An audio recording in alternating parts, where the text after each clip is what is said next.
Local, late breaking. WVTM 13 News at 5 starts now. All eyes right now on the Caribbean as later this week we could be tracking a hurricane that could impact the Gulf Coast. We'll have local impacts here coming up next. A deadly shooting in Birmingham's East Lake community. What police are saying about a man that was killed and a woman who was shot. It literally looks like a war scene. Killers on the run in the city of Birmingham. 4 people dead, 17 others injured. Witnesses describing the terrifying moments. The lasting impact of violence in our communities. What area business owners say about recent shootings in the Magic City and how it's affecting them.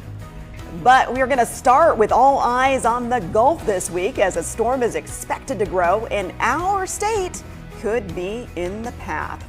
Hey, good morning, everybody. Just about 1 minute after 5 o'clock on this Monday morning. I'm Carla Wade along with Scott Carpenter. We're going to start things off, as we mentioned, with Stephanie Walker, who is tracking the tropics for us right now. Yeah, so we talked a lot about this last week, and obviously now we're starting to see the forecast models are really strengthening this system as we head into the latter part of the week. So this is just a couple of model runs. The important thing to remember is that we have yet to see the actual system itself develop. Once that happens and we get an exact location of the center, forecast model data will get a little bit better, but they actually agree pretty well as far as the location of a possible landfall. So still Mobile anywhere over along the Gulf Coast and then along the west coast of Florida. So Mobile to Tampa is a pretty good area right now that those folks should all be on high alert for perhaps a landfalling hurricane. Now, this is a look at some of our intensity models, and you can see that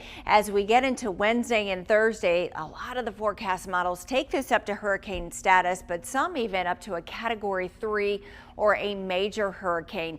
Again, the center has not even developed yet. The National Hurricane Center highlighting this entire area here where we could see first initially a depression or a tropical storm. Once it gets into the Gulf, though, we're in prime position for the system to rapidly strengthen in the middle and latter part of the week. For us this morning, as you head out the door, no weather-related issues out there. It's going to be warm and muggy. It will get hot again this afternoon, and just a slight chance that we see a spotty shower or storm as we get into the afternoon and evening hours. Scott? All right, thank you, Steph. We have new late-breaking details this morning after continued bloodshed on the streets of Birmingham. And police are investigating after a man and a woman were shot in the East Lake community. They were called out to 81st Street South just after 9 Sunday night. Investigators say a man and a woman were found shot. The man was pronounced dead at the scene. Police say the woman has life-threatening injuries, and at this time, no arrests have been made. And we're just hours away from getting a new update from investigators after that deadly mass shooting in 5 Points South Saturday night. Yeah, Birmingham police set to hold a news conference at 9:15 this morning. Now, the mass shooting happened just after 11 in the middle of the entertainment district, leaving 4 dead and 17 others hurt. Here is video of police responding to that scene. Police say the intended target was among the dead, and investigators think it was a murder for hire. Now, those shot were taken to UAB, St. Vincent's, Brookwood, and Princeton hospitals. And people now starting to put flowers outside of Hush Lounge in 5 Points as the community mourns the lives of those lost. And police have released the names of 3 of the victims, Anitra Holloman, Taj Booker, and Carlos McCain. The 4th victim has not yet been identified.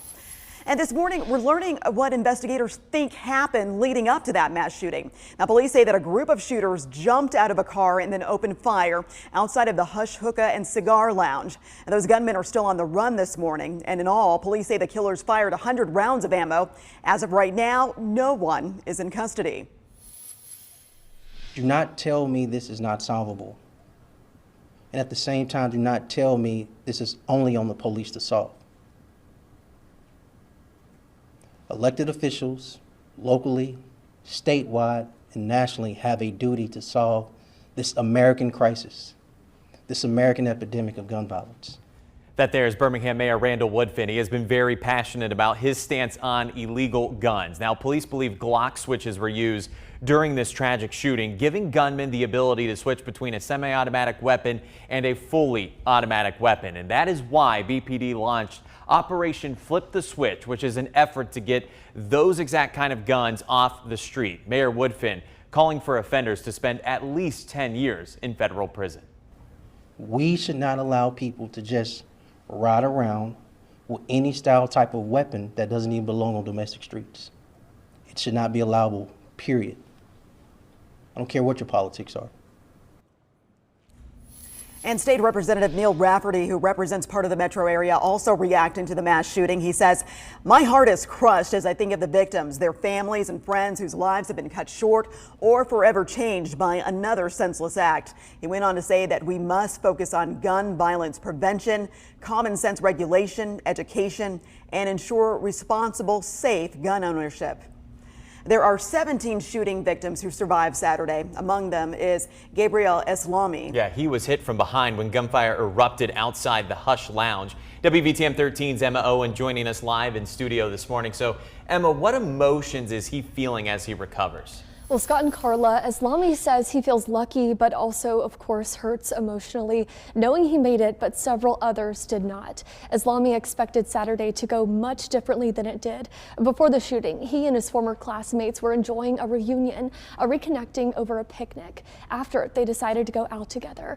As they waited to get into the lounge, shots rang out. Eslami ran, but within seconds could not feel his leg and fell to the ground. He was shot in his backside. His friend helped him up, and a woman working at a nearby diner applied pressure to the wound. Shortly after, his friend rushed him to the hospital. Knowing that people woke up yesterday, not knowing that was their last day. Families woke up yesterday not knowing they're about to lose their son or their daughter yesterday, and parents having to bury their own child. I mean, that's every parent's nightmare. And seeing people I even just had laid eyes on, and not even really honestly known, just on the ground. And even when I was in the hospital, seeing just the aftermath of people in there, people beside me, people on the stretchers going by, on the gurneys, seeing their injuries, just like, I mean, how do you do that? I don't get it. Eslami is now recovering at home. Doctors told him the bullet went into his backside and it exited out of his thigh. It was millimeters away from hitting a major artery. Now he says it's scary knowing how close he was to dying. Scott? Tough to listen to that. Emma, thank you for that report. Now, business owners in 5 Points South are concerned about how this shooting here will affect the area moving forward. Pintu Surma is the general manager of Bayleaf. He's owned the restaurant for 5 years now.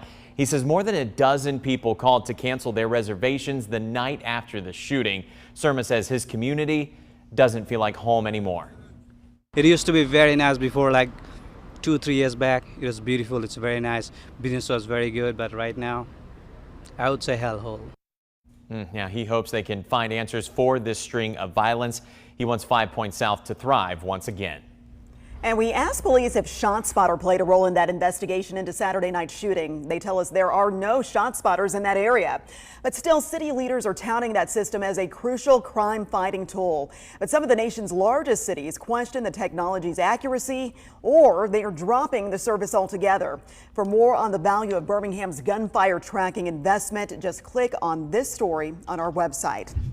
And our time right now is 5:09. Again, Birmingham police will update the community on that deadly 5-point shooting this morning at 9:15. And we will be there. We will get those details for you. We'll bring you everything we learn in that news conference. In the meantime, police have set up an evidence portal where anyone can give information here and stay anonymous. You just can scan this QR code that's on your screen. And to keep up with the latest updates, be sure to download the WVTM 13 app. And that is where you can find a timeline of Saturday night's shooting.